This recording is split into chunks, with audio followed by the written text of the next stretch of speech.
যাদের একদমই কোথাও এখনো চান্স হয় নাই তাদের জন্য এই ঈদটা খুবই কষ্টের যাচ্ছে। তুমি খুবই খারাপভাবে তুমি এনজয় করতে পারতেছো না। তুমি ভাবো যে ঠিক আছে এই ঈদটা এভাবে যাচ্ছে যাচ্ছে, সামনের ঈদ যেন আমার একদম ভালো যায়, আমি যেন সব কিছু আবার ঠিক করে দিতে পারি। এই যে যে সমস্যাগুলো আসছে আমার আর আমার ভালো রেজাল্টের ভিতরে যে আসবে আমি তাকে সরাই দিব। যে আমার এই 30 দিন আমি আমার একদম সর্বোচ্চ চেষ্টাটা করবো। জিএসটিতে কে কে পরীক্ষা দিচ্ছে, জিএসটিতে পরীক্ষা দিচ্ছে আমার মতোই কিছু কিছু ছেলে পেলে। তুমি প্রথমবার পারোনি তার মানে এই না যে তুমি দ্বিতীয়বার পারবা না। প্রথমবার পারোনি, ঠিক আছে, ওটাকে দাগ দিছো, তারপরে যখন শেষ হয়ে গেছে তখন ওই জিনিসগুলা কোনো বড় ভাই বলো, তোমার ইউটিউব বলো, তারপরে তোমার চ্যাট জিপিটি বলো, এগুলো তুমি শিখে নিবা। শিখে নেওয়ার পরে ওটাকে আবার ট্রাই মারো। যে ধরো আমি তোমাকে একটা প্রশ্ন করছি, তুমি আমাকে বলতেছো ভাই আপনি 4টা অপশন দেন, আমি বলে দিব, তাইলে তোমার প্রস্তুতি হয় নাই। সেম নিয়মে তোমার প্রথম দিন করে তুমি কিছু পারবা না, প্রথম দিন করে তুমি কিছু পারবা না, প্র্যাকটিস করতে করতে সেটা তুমি পারবে। এটা হচ্ছে সোজা বাংলা কথা। এই ইজি ক্যালকুলেশনগুলো তোমার জাস্ট প্র্যাকটিস করা লাগবে। যে যে টপিক আছে, যে যে শর্টকাট আছে, সেগুলো তোমার ওই কোশ্চেন ব্যাংক থেকে আয়ত্ত করবে। দেখো এইচএসসি 25 ব্যাচ, আর মাত্র 30 দিনের মতো সময় আছে তোমাদের কাছে গুচ্ছ ভর্তি পরীক্ষার জন্য। গুচ্ছ ভর্তি পরীক্ষা হচ্ছে কি তোমার একদম তোমার অ্যাডমিশনের শেষ ভর্তি পরীক্ষা এবারের জন্য। তো তুমি একটু ভাবো তো যে তোমার পুরো অ্যাডমিশন ফেজ চলে গেছে, এখন তোমার কি লাস্ট একটা পরীক্ষা বাকি আছে। এই লাস্ট পরীক্ষায় কি তোমার ভালো করা লাগবে না? বলো তো, এই লাস্ট পরীক্ষায় কি তোমার সর্বোচ্চটা দিয়ে চেষ্টা করা লাগবে? তার আগে আমি তোমাকে কিছু কথা বলি। দেখো তার আগে আমি তোমাকে কিছু কথা বলি, এটা কি তোমার কাছে কি ডু অর ডাই গেমের মতো? তোমার কাছে কি বলো তো, এটা কি last admission test, do or die গেমের মতো? এখন দেখো তো, তুমি একটা জিনিস আমাকে বলো তো, তুমি কোন কোন ভুলের জন্য তুমি যে কামব্যাকটা দিতে যাচ্ছ, তুমি ভাবতেছো যে আচ্ছা আমার একটা সিট দরকারি, এখানে একটা সিট তোমার দরকারি, এই যে এই অবস্থান কেন তৈরি হয়েছে তোমার সেটা বলো আগে। তুমি যে এই অবস্থান তৈরি করছো যে তোমার এতগুলো অ্যাডমিশন টেস্ট মিস গেছে, তুমি এতগুলো অ্যাডমিশন টেস্টে খারাপ রেজাল্ট করছো, আজকে তোমার এই অবস্থা, তোমার এই লাস্ট একটা অ্যাডমিশন টেস্টের দিকে তাকায় থাকা লাগতেছে, এটা কেন? কোন কোন ভুলের জন্য এইটা হয়েছে বলো তো? তোমাকে দেখো তোমার কোন কোন ভুলের জন্য এটা হচ্ছে। তোমার কি মোবাইলের জন্য এটা হয়েছে, তোমার বন্ধু থাকতে পারে, বন্ধুর জন্য এগুলো হয়েছে, অথবা তোমার ঘোরাফেরার জন্য এটা হয়েছে। তোমার আগে এগুলো বের করতে হবে যে কি, যে তোমার কি কি ভুলের জন্য এটা হয়েছে, বুঝছো? তুমি যদি এগুলো একদম আইডেন্টিফাই না করতে পারো যে কি কি ভুলের জন্য তোমার এখানে এগুলো হয়েছে, তাহলে কিন্তু তুমি সেই ভুলগুলোকে সরাই নতুন করে আবার শুরু করতে পারবে না। তো তোমার হাতে লাস্ট 30 দিন আছে, এই 30 দিনে তোমার একদম ভালো লেভেলে একটা প্রস্তুতি নিতে হবে যে আমার ভাই ভালো রেজাল্ট করা লাগবে, এর ভিতরে আমার আর আমার ভালো রেজাল্টের ভিতরে যে আসবে আমি তাকে সরাই দিব। এটা হচ্ছে আমার শুধু বাংলা কথা। বুঝতে পারছি আমি? বলো তো, যে আমার আর আমার ভালো রেজাল্টের মধ্যে আমি কাউকে একদম কি ছাড় দিব না। তো তোমার এই যে কোন কোন ভুলের জন্য তুমি আগে এখানে, যে তোমার কি বন্ধুর জন্য, তোমার কি তুমি পড়া বুঝতেছো না, পড়া বুঝতেছো না, দেখো তোমার তোমার মোবাইলের জন্য মোবাইল সরাই দাও, বন্ধুর জন্য বন্ধু সরাই দাও, তারপর কি হতে পারে তুমি পড়া বুঝতেছো না, যে ভাই আমি পড়া বুঝতেছি না, আমার পড়া বুঝতেছি না, আমি ভাই পড়া বুঝতেছো না কেন বুঝতেছো না সেটা আগে আইডেন্টিফাই করতে হবে। যে আমি পড়া পারি না, তাহলে যে টপিকটা পারো না সেই টপিকটা তোমার পড়া লাগবে, সেই টপিকটা কি তুমি পড়বা। এখন কেমনে পড়বা সেটা আমরা কি কেমনে পড়া লাগে সেটা আমরা বলে দিব, কিন্তু মেইন যে ফান্ডামেন্টাল যেগুলো তোমার কি টাইম লস হয়, যে ফেসবুক বলো, ইনস্টাগ্রাম বলো, এবং আলাদা আলাদা যেগুলোর জন্য তোমার টাইম লস হয়, এগুলো সবগুলো একদম কি জীবন থেকে ছাড়াই করতে হবে। যে আমার এই 30 দিন, এই 30 দিন আমি আমার সর্বোচ্চ চেষ্টা করবো। ওকে, যে আমার এই 30 দিন আমি আমার একদম সর্বোচ্চ চেষ্টাটা করবো। এটা হচ্ছে মেইন কথা, যে নিজের ভিতরে একটা মনোবল নাও, ঠিক আছে আমার কি যা হয়েছে হয়েছে, আমি সেটার দিকে একদম ফিরে তাকাবো না, আমার কাছে লাস্ট 30 দিন আছে, এই 30 দিন আমি একদম কি সে একটা কামব্যাক দিব। তো তুমি যদি এখন ভাবো যে ভাই আমার তো পড়াই হয় নাই, আমি কেমনে কি করবো, এনে যদি আরও একটা সপ্তাহ যদি সময় নষ্ট করো, তাহলে কিন্তু তুমি একদম কিচ্ছু করতে পারবে না। তো ওইটা তুমি নিয়ে মাথা ঘামায় না, যে সময় গেছে গেছে, ঠিক আছে, ওটা নিয়ে আমি একদম, ওটাকে আমি চেঞ্জ করতে পারবো, অতীতে যেটা গেছে গেছে, ওটা কি তুমি চেঞ্জ করতে পারো বলতো? ওটা কিন্তু তুমি চেঞ্জ করতে পারবে না। তাহলে তুমি কি চেঞ্জ করতে পারবা? তোমার সামনে যেটা আসতেছে তুমি চেষ্টার মাধ্যমে সেটা চেঞ্জ করতে পারবে। তাহলে কি করবা বলতো? সামনে তোমার যে কটা দিন আছে, সেই কটা দিন তোমার একদম টপ লেভেল পড়া দিতে হবে। তুমি কিচ্ছু জানো না, তোমার একদম টপ লেভেল পড়া দিতে হবে। এখন তুমি কি পারবা না বলতো? নিজের ভিতরে তোমার, তুমি পারবা, এটা হচ্ছে মেইন কথা, তুমি পারবা, তোমার নিজের ভিতরে একদম ভরসা করতে হবে যে আমি পারবো ইনশাল্লাহ। নিজের যে সর্বোচ্চ চেষ্টা এটা তোমাকে করতে হবে। ওকে, দেখো এখন তোমার একটা জিনিস বলো, সেটা হচ্ছে যে তোমার সাথে কারা কারা পরীক্ষা দিচ্ছে। তুমি ভাবো তো জিএসটিতে এখন তোমার সাথে কারা কারা পরীক্ষা দিচ্ছে। তোমার সবগুলো অ্যাডমিশন পরীক্ষা শেষ, এবং তুমি দেখবা সবগুলো পরীক্ষা শেষের সাথে সাথে ভর্তিও শেষ। কি বলতো, যে বেশিরভাগ বিশ্ববিদ্যালয়ে ভর্তিও শেষ হয়ে গেছে। তুমি বেশিরভাগ বিশ্ববিদ্যালয়, বুয়েট বলো, ঢাবি বলো, তুমি যে যে বিশ্ববিদ্যালয় বলো, বেশিরভাগই তোমার মনে করো ভর্তি শেষ হয়ে গেছে। তো এরকম অনেক কম ছেলে পেলেই তোমার ওখানে যাবে, যারা ফ্লেক্স নেওয়ার জন্য, যে পরীক্ষায় একটা ভালো রেজাল্ট করবো, এরকম খুব কম ছেলে পেলেই গিয়ে তোমার পরীক্ষার ওখানে ইন্টারাপ্ট করবে। তো তোমার কাছে একটা কি, যে অনেকেই জাস্ট প্লেস করার জন্য পরীক্ষায়, তো এই অপশনটা কমে যাবে। যারা অলরেডি ভর্তি হয়ে গেছে তারা আর পরীক্ষা দিবে না। তার মানে কি বলতো, তার মানে কি থাকলো, যে যারা অলরেডি সেই প্লেস করছে, অনেক ভালো রেজাল্ট করছে, তারা আর পরীক্ষা দিচ্ছে না। তার মানে কি, তোমার জিএসটিতে ওই সব ছেলে পেলেই পরীক্ষা দিচ্ছে যারা তোমার মতো বিভিন্ন পরীক্ষায় ভালো রেজাল্ট করতে পারে নাই, তোমার মতোই ছেলেপেলে। কি বলতো, তোমার আগে এটা বুঝতে হবে যে তাহলে জিএসটিতে কে কে পরীক্ষা দিচ্ছে, জিএসটিতে পরীক্ষা দিচ্ছে আমার মতোই কিছু কিছু ছেলেপেলে। তার মানে কি, যদি তারা মনে করে আমার মতোই কিছু কিছু ছেলেপেলে হয়, তাহলে কি আমি তাদেরকে বিট করতে পারবো না? বলো, তাহলে কি আমি তাদেরকে বিট করতে পারবো না? ওরাও চান্স পায়নি, আমিও চান্স পাই নাই, তাহলে কি ওরাও চান্স পায় না, আমিও চান্স পাই নাই, তাহলে কি হাড্ডাহাড্ডি লড়াই, ও চেষ্টা করবে আমিও চেষ্টা করবো, ঠিক আছে? তার মানে কি তোমার কাছে তুমি বুঝতে পারছো যে তোমার কাছে তোমার তাহলে পরীক্ষা দিচ্ছে কারা? তোমার পরীক্ষা দিচ্ছে তোমারই কম্পিটিটর, মানে তোমার কাজ তোমার সেম লেভেলের, এমন না যে একদম হাই লেভেলের সে একদম সব মুখস্থ করে আসছে। যদি দেয়ও সেটা কি 2-1 হবে, একদম একদম সবাই হবে না, বুঝছো? তার মানে তুমি বুঝতে পারছো যে তোমার কি তোমার সাথে পরীক্ষা দিচ্ছে সেম লেভেলের স্টুডেন্ট, তার মানে কি তোমার কম্পিট করা সম্ভব, তুমি পারবা ইনশাল্লাহ। ওকে, তার মানে তুমি পারার একটা সম্ভাবনা আছে। তারপর দেখো কতগুলো ভার্সিটি আছে এই গুচ্ছের ভিতরে, তোমার 19-20, আচ্ছা মেবি 15+ বা কি ধরো 19টা-20টার মতো ভার্সিটি আছে। তার মানে কি 19টা-20টার মতো ভার্সিটি আছে, তুমি এর ভিতরে একটা কিছু করতে পারবে না।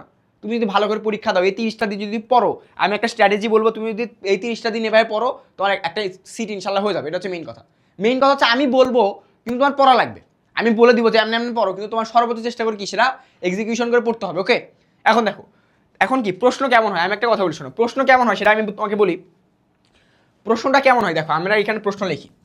প্রশ্নটা হয় হচ্ছে যে এটার প্রশ্ন কেমন হয় দেখো, এটার প্রশ্ন হয় হচ্ছে যে ভার্সিটি এ ইউনিট, ভার্সিটি এ ইউনিট, এই ইউনিটের যেরকম স্ট্যান্ডার্ড প্রশ্ন আসে, ভার্সিটি এ ইউনিটের যেরকম স্ট্যান্ডার্ড প্রশ্ন আসে সেরকম প্রশ্ন আসে, কিন্তু ভার্সিটি ইউনিট থেকে একটু সোজা আসে। কি বলতো, ভার্সিটি ইউনিট থেকে একটু সোজা। যে তোমার ধরো যতগুলো ভার্সিটি আছে, যেরকম রাজশাহী বিশ্ববিদ্যালয় বলো, এগ্রিকালচার বলো, তারপর কি চট্টগ্রাম বলো, এরকম যতগুলো ভার্সিটি আছে সবগুলোর কোশ্চিন মিলাই যে একটা তোমার কোশ্চিন হতে পারে, সেটা আসে কি বলতো, সেটা আসে হচ্ছে জিএসটিতে। কিন্তু তুমি জিএসটিতে দেখবা, জিএসটিতে ম্যাথমেটিক্যাল টার্ম বলতে কি শুধু কি হায়ার ম্যাথ, তোমার ফিজিক্সের ভিতরে যে ম্যাথগুলো আছে এগুলোতে একটু ট্রিকি ক্যালকুলেশন দেয়। তার মানে কি তোমার বলো তো, তোমার যদি একদম ওই ক্যালকুলেশনগুলো ভালো করতে হয়, তাহলে তোমার এই ট্রিকি যে ক্যালকুলেশন আছে এগুলো একটু নিজে চেষ্টা করতে হবে। তুমি যদি এগুলো হাতে একবার করে দেখো অথবা নিজে একবার করে চেষ্টা করো, তাহলে কিন্তু পারবা। এটা হচ্ছে শুধু বাংলা কথা। এগুলো ক্যালকুলেশন একদম আহামরি কিছু না। তুমি যদি বসে দেখো যে ভাই আমি দেখতেছি যে ক্যালকুলেশন এমনি এমনি হচ্ছে, 2 থেকে 5টা অঙ্ক অথবা 10টা অঙ্ক তুমি করলেই তুমি সবগুলো ক্যালকুলেশন ধরতে পারবে। এটা হচ্ছে মেইন কথা। তোমার কি নিজে আগে হাতে বসে করা লাগবে যে ভাই আমার 9.8 0.49 দিয়ে ভাগ করলে আমার কি হয়, 9.8 0.49 দিয়ে ভাগ করলে আমার কি হয়, এটা যদি তুমি 2বার করো তাহলে তুমি বুঝতে পারবা। 2বার করো কেমনে, যে 9.8 এখানে 9.8, আমি এখানে 0.1 ঘর পিছাই নিয়ে যাবো, তাহলে কি 4.9 ইন্টু 10⁻² -2, 4.9 ইন্টু 10⁻³ -1, 4.9 9.8 কেটে দিব, তাহলে কি উপরে 2 থাকে, উপরে থাকে 2, তাহলে 2 ইন্টু 10 টু 2 ইন্টু কি 10, এই যে 10⁻⁻1 উপরে উঠে গেছে। তাহলে কি এগুলো কি ইজি ক্যালকুলেশন না? ইজি ক্যালকুলেশন মানে কি, আমি বলি যে তোমার কাছে এই ইজি ক্যালকুলেশনগুলো তোমার জাস্ট প্র্যাকটিস করা লাগবে। প্র্যাকটিস করলেই তুমি ধরতে পারবে যে আচ্ছা তাহলে এই ক্যালকুলেশন এমনি এমনি হচ্ছে, এই ক্যালকুলেশন এমনি এমনি হচ্ছে, তাহলে আমি পারবো। এখন তুমি যদি হাতে ক্যালকুলেশন না করো তাহলে পারবা না। তাহলে বলো তো যে কোশ্চিন কেমনে হয়, বলো কোশ্চিন কেমনে হয়? কোশ্চিন হচ্ছে সবগুলো ভার্সিটিতে যেরকম কোশ্চিন হয় সেগুলোকে জাস্ট মিক্স করে তোমাকে দিয়ে দেয়। আর এখানে একটু ম্যাথমেটিক্যাল যে টার্মগুলো আছে একটু ট্রিকি থাকে, তো তুমি যদি প্র্যাকটিস করে দাও তাহলে তোমার কাছে এগুলো কিচ্ছু না। যে প্র্যাকটিস করে দেয় তার কাছে এগুলো কি বলো তো, ডাল ভাত। এখন আমি বলি শোনো, প্রস্তুতি নিবা কেমনে দেখো, প্রস্তুতি নিবা কেমনে, আমরা এখানে একটা তোমাকে এখানে একটা আমি জিনিস লিখে দিই। দেখো প্রস্তুতি নেওয়ার ক্ষেত্রে তুমি লাস্ট টাইমে কি করবা, লাস্ট টাইমে কি করতে হবে তোমাকে আমি বলি শোনো। ম্যাথের ক্ষেত্রে কি করবা, ম্যাথের ক্ষেত্রে তুমি আগে ধরবা কিউবি, কোশ্চিন ব্যাংক ধরবা, কোশ্চিন ব্যাংক ধরে ভার্সিটি কোশ্চিন ব্যাংক, কোন কোশ্চিন ব্যাংক, ভার্সিটি কোশ্চিন ব্যাংকটা ধরে যে টপিক আছে, যে শর্টকাট আছে সেগুলো তোমার ওই কোশ্চিন ব্যাংক থেকে আয়ত্ত করবে। দেখো ভার্সিটি কোশ্চিন ব্যাংকে যতগুলো ম্যাথ আছে নিজে হাতে করবা। কি বলতো, নিজে হাতে করতেছো, এমন না যে তুমি জাস্ট ওকে বলেছো ও আচ্ছা এই অঙ্ক দেখে এটা মনে হচ্ছে। নো ভাই, অঙ্ক দেখছো, হায়ার ম্যাথের অঙ্ক দেখছো, নিজে হাতে করো, নিজের মাথার ভিতরে করো অঙ্ক, চোখের ভিতরে অঙ্ক করা শিখো, তাহলে তুমি বুঝতে পারবা। কি বলতো, কিউবির প্রত্যেকটা ম্যাথ, বেশিরভাগ ম্যাথই কি হাতে করার চেষ্টা করবা। তুমি দেখবা যে কোশ্চিন ব্যাংকে যখন তুমি 100টা ম্যাথ করছো অথবা 200-500 ম্যাথ করছো, তারপর থেকে তুমি দেখবা যেগুলা কি রিপিট আসতেছে। এই যে কোশ্চিন ব্যাংকের ভিতরে তুমি কিছু কঠিন ম্যাথ দেখবা, এই কঠিন ম্যাথের কি করবা বলতো, এই কঠিন ম্যাথের তুমি দেখবা এগুলোকে দাগ দিবা, আগে এগুলোকে দাগ দিয়ে মার্ক করে রাখবা। ঠিক আছে, এগুলোকে মার্ক করে রাখছি, তাহলে আমি কি করবো এরপরে যখন রিভিশন দেবো তখন কি পারবো আমি। তো এটা হচ্ছে মেইন কথা, যে তুমি প্রথমবার পারোনি তার মানে এই না যে তুমি দ্বিতীয়বার পারবা না। প্রথমবার পারোনি, ঠিক আছে, ওটাকে দাগ দিছো, তারপরে যখন শেষ হয়ে গেছে তখন ওই জিনিসগুলা কোনো বড় ভাই বলো, তোমার ইউটিউব বলো, তারপরে তোমার চ্যাট জিপিটি বলো, এগুলো থেকে তুমি শিখে নিবা। শিখে নেওয়ার পরে ওটাকে আবার ট্রাই মারবা, তাহলে পারবা। এটা হচ্ছে সোজা বাংলা কথা। এবং তুমি বলো তো যে কোশ্চিন প্রত্যেকটা প্ল্যাটফর্মে তখন কোশ্চিন এবং কিউএনএ আছে, কিউএনএ তোমার 24 ঘন্টা কিউএনএ সার্ভিস দেয়। তো তুমি ওখানে জিজ্ঞাসা করেও কি তুমি অ্যান্সার পাইতে পারো, বুঝছো? তারপরে কি করবা, এখানে শর্টকাট লাগবে। তুমি যদি শর্টকাট না পড়ে যাও ভাই, তাইলে তোমার কপালে দুঃখ আছে, একদম দুঃখ আছে।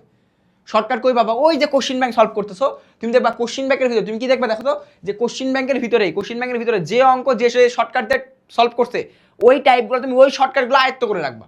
তুমি যদি আয়ত্ত না করো তাহলে আবার পারবা না। কি বলতো, যে ওই যে তোমার ধরো কোশ্চিন ব্যাংকের ভিতরে একটা ম্যাথ দেখছো, ওই ম্যাথ তুমি বড় করে কিভাবে করে সেটা জানো, কিন্তু তুমি শর্টকাট দিয়ে কীভাবে করে সেটা তুমি ওখান থেকে শর্টকাট দিয়ে হাতে 2-3 বার করে প্র্যাকটিস করবা।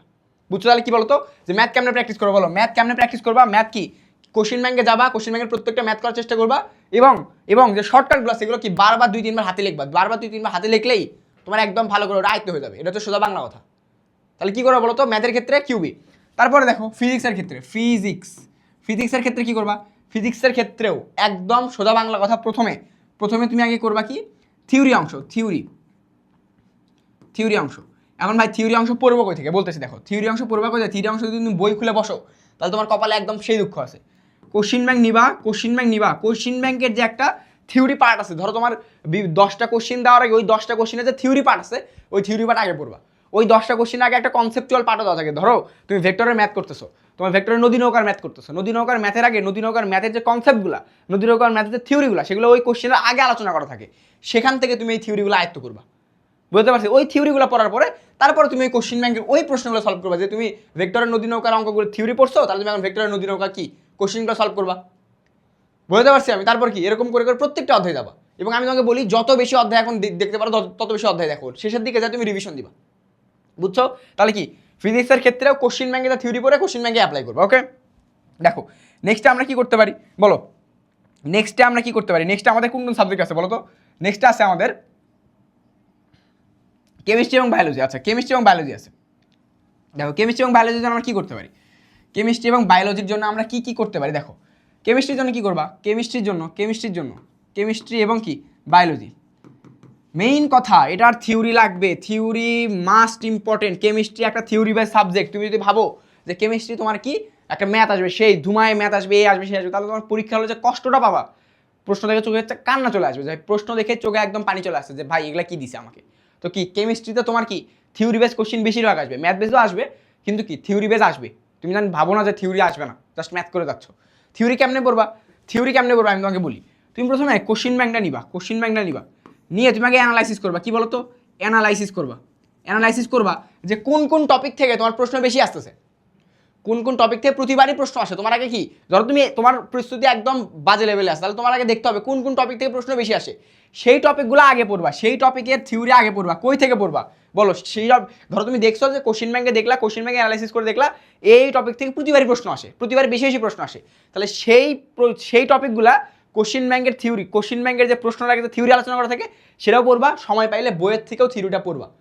বুঝতে পারছি আমি? বলো তো যে কোশ্চিন ব্যাংক অ্যানালাইসিস করে টপিকটা পাবা, ওই টপিক থেকে তুমি কোশ্চিন ব্যাংকের থিওরিও পড়বা, বইয়ের সময় পেলে বইয়ের থিওরিও পড়বা। তারপরে কি করবা?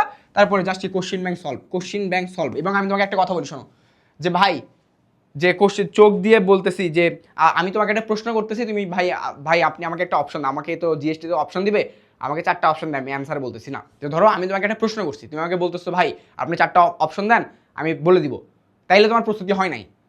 তোমার প্রস্তুতি তখন ডান হয়ে যাবে যখন আমি তোমাকে প্রশ্ন বলবো, তোমার ভিতরে উত্তর অটোমেটিকলি চলে আসছে উইদাউট এনি অপশন। আমি তোমাকে বলছি যেটা মানে কি বলো, আমি তোমাকে বলছি অ্যালডল মানে কি, তোমার মনের মধ্যে মাথার মধ্যে অলরেডি চলে আসবে যে অ্যালডল কি জিনিস। বুঝছো? তুমি যখন ভাবো না যে অপশন, তুমি যতদিন এই অপশনের উপর ডিপেন্ড করবা ততদিন তোমার কপালে দুঃখ আছে। অপশনের উপর ডিপেন্ড করা যাবে না। প্রশ্ন পড়ছো, উত্তর আমার মাথার ভিতরে, তাইলে তোমার কি প্রস্তুতি হচ্ছে। ওকে, তাহলে বুঝছো যে কি কেমিস্ট্রি কেমনে পড়বা? জাস্ট আগে কি কোশ্চিন ব্যাংক অ্যানালাইসিস করবা, সেই অ্যানালাইসিস করে যে টপিক পাবা বেশি ইম্পর্টেন্ট সেগুলো আগে কি পড়বা, তারপরে কি লেস ইম্পর্টেন্টগুলো বেশি বেশি করে পড়বা। কারণ কি প্রথমে তুমি আগে দেখবা যে তোমার মার্ক মোটামুটি তোলার জন্য যেটা করা লাগে, তারপরে যেগুলো বাদ দিয়েছো সেগুলোও পড়বা। ওকে, বায়োলজির জন্য কি করবা? বায়োলজির জন্য সেম। কি বলো তো? কি বলো? প্রথমে কি কোশ্চিন ব্যাংক অ্যানালাইসিস, এবং এখন যদি আমি তোমাকে বলি যে ভাই কোশ্চিন ব্যাংক অ্যানালাইসিস করার আগে তুমি ধুমায়ে বায়োলজি দাগানো বই পড়ো, তাহলে কপালে দুঃখ আছে। তোমার বায়োলজি দাগানো বই পড়া লাগবে, এটা সত্য। তুমি যদি ধরো তুমি কখনোই পড়ো নাই, তাহলে তোমার বায়োলজি দাগানো বই পড়তে কষ্ট হবে। কিন্তু তুমি ধরো 2-3 বার বায়োলজি দাগানো বই পড়ছো, যারা মেডিকেল অ্যাডমিশন দিচ্ছ তারা তো বায়োলজি দাগানো বই পড়ছিলা, তারা তুমি করতে পারো যে বায়োলজি দাগানো বইটা তোমার আরেকবার করে পড়তে পারো। কিন্তু যাই তুমি জীবনেও বায়োলজি দাগানো বই পড়োনি ভাই, তাই কোশ্চিন ব্যাংক অ্যানালাইসিস করবা যে ভাই কোশ্চিন ব্যাংকে কোন টপিক থেকে বেশি প্রশ্ন আসছে, সেগুলো আগে পড়বা। দেখার পরে যে এই টপিক থেকে বেশি প্রশ্ন আসছে, তাহলে সেই টপিক থেকে আগে কি কোশ্চিন ব্যাংক দিয়ে থিওরি পড়বা, তারপর বায়োলজি বই থেকে থিওরি পড়বা। বুঝছো? বায়োলজি বই থেকে থিওরি মানে কি? বায়োলজি বইয়ের ওই অংশতে দাগানো লাইন ক্লাসে সেগুলোতে থিওরি পড়বা। তারপর আসে কোশ্চিন ব্যাংকের প্রশ্ন সলভ করবা। কোশ্চিন ব্যাংকের প্রশ্ন ধুমায় সলভ করবা। তুমি কোশ্চিন ব্যাংকের যতগুলো প্রশ্ন আছে সবগুলো যদি ধুমায় সলভ করতে পারো এবং নিজের মধ্যে এই দক্ষতা নিয়ে আসতে পারো যে ভাই আপনি আমার কোশ্চিন ব্যাংকে যে কোনো প্রশ্ন করেন, আমার কোনো অপশন লাগবে না, আমি অ্যান্সার দিতে পারবো, তাহলে তোমার প্রস্তুতি ডান। বুঝছো? আমি বুঝাতে পারছি? বলো তো, বলো বুঝছো প্রস্তুতি কেমনে হওয়া লাগবে সেটা বুঝছো? এখন দেখো বাংলা এবং ইংলিশ আছে, বাংলা এবং ইংলিশও আছে। আমি তোমাদের বলবো যারা একদমই মানে বায়োলজি অথবা হায়ার ম্যাথ, যারা মেডিকেল তারা হচ্ছে তোমার কি হায়ার ম্যাথ একদমই পড়ো না, অথবা যারা ইঞ্জিনিয়ারিং ছিল, যারা বায়োলজি একদমই পড়োনি, আমি তোমাকে বলবো যে যদি একদমই কিছু না পারো ভাই, তাইলে একটু বায়োলজি, তোমার ইঞ্জিনিয়ারিংটা বায়োলজি দেখাও, এবং কি যারা মেডিকেল ছিল তারা হায়ার ম্যাথ দেখাও। কেন বলতেছি? কারণ দেখো তুমি ভাবো তো এইচএসসি লাইফে তুমি কয়দিন ইংলিশ পড়ছো আর কয়দিন তোমার হায়ার ম্যাথ বায়োলজি পড়ছো, এটা একটু ভাবার বিষয়। বুঝছো? তো এই জিনিসটা একটু মাথায় রাখবা, এই জিনিসটা কি একটু মাথায় রাখবে। এখন আমি তোমাকে বলি যে আচ্ছা ভালো কথা, এখানে একটা জিনিস আছে, সেটা কি বলতো? সেটা হচ্ছে যে এগুলার পরে একটা জিনিস আমি বলবো, সেটা হচ্ছে যে তোমরা দাগাবা কি বলো তো, পরীক্ষার হলে দাগাবা কি। আমি তোমাকে একটা রুটিন বলি, নিয়ম বলি, সেটা হচ্ছে যে পরীক্ষার হলে তুমি যদি ফিজিক্স কেমিস্ট্রি ম্যাথ বায়োলজি চারটায় দাগাও, তোমাদের তো ফিজিক্স এবং কেমিস্ট্রি হচ্ছে কি দাগাতেই হবে মাস্ট। তারপর আছে তোমার অপশন হচ্ছে ম্যাথ, আর কি হয় ম্যাথ দেখাবা, কি একজন ম্যাথ দেখাতে পারে, যার ম্যাথ মেইন সে ম্যাথ দেখাবে, বায়োলজির বদলে অন্য কিছু দেখাতে পারে, অথবা কি যার বায়োলজি মেইন সে বায়োলজি দেখাবে, তার আর কি ম্যাথের বদলে অন্য কিছু দেখাতে পারে।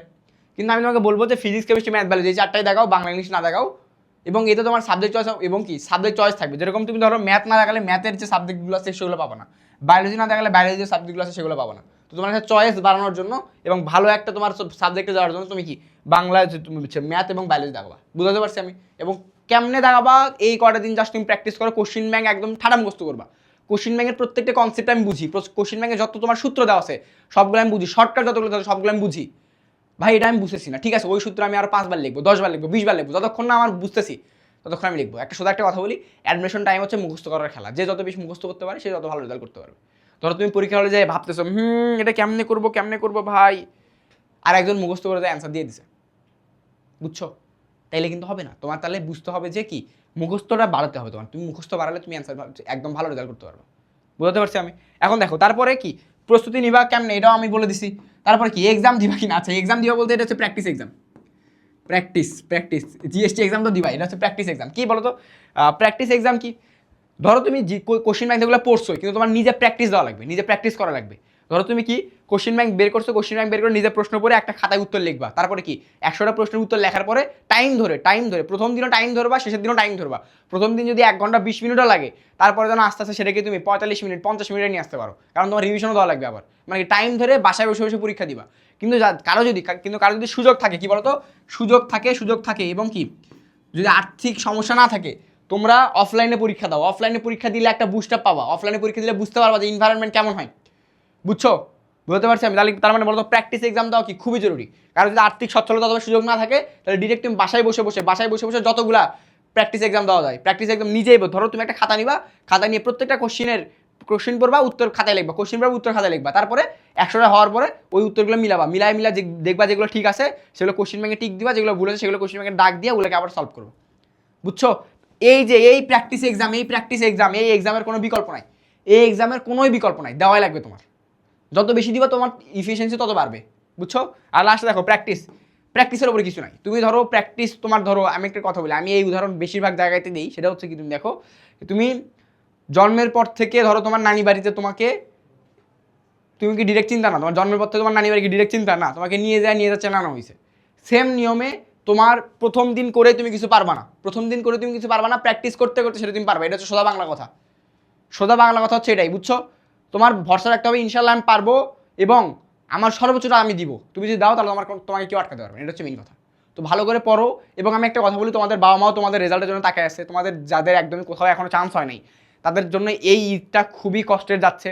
তুমি খুবই খারাপভাবে তুমি এনজয় করতে পারতেছো না। তুমি ভাবো যে ঠিক আছে এই ঈদটা এভাবে যাচ্ছে, সামনের ঈদ যেন আমার একদম ভালো যায়, আমি যেন সব কিছু আবার ঠিক করে দিতে পারি, এই যে সমস্যাগুলো আসছে এগুলো যেন আমি ঠিক করতে পারি। এই কনফিডেন্সটা নিজের মধ্যে নাও এবং চেষ্টা করো। তুমি যদি চেষ্টা করো তাহলে সম্ভব, অ্যাকচুয়ালি সম্ভব। এবং তুমি এত পরিশ্রম করো যেন তোমার কাছে মনে হয় যে ভাই ইনশাল্লাহ চান্স আমার হয়ে যাবে। এবং আল্লাহ তাআলার প্রতি ইবাদত করো। এবং আমি বারবার বলি, আল্লাহ তাআলার প্রতি ইবাদত করলে তোমাদের পথটা আরও বেশি সোজা হয়ে যাবে। তোমার আব্বা আম্মুর দিকে তাকাও, তাদের পরিশ্রমের দিকে তাকাও, এবং নিজের পরিশ্রমটা আরও বাড়ায় দাও। ওকে? ভালো করে পড়াশোনা করো, এবং কি আমি আশা রাখি তোমরা সবাই ভালো রেজাল্ট করবো। ওকে? ঠিক আছে? আসসালামু আলাইকুম।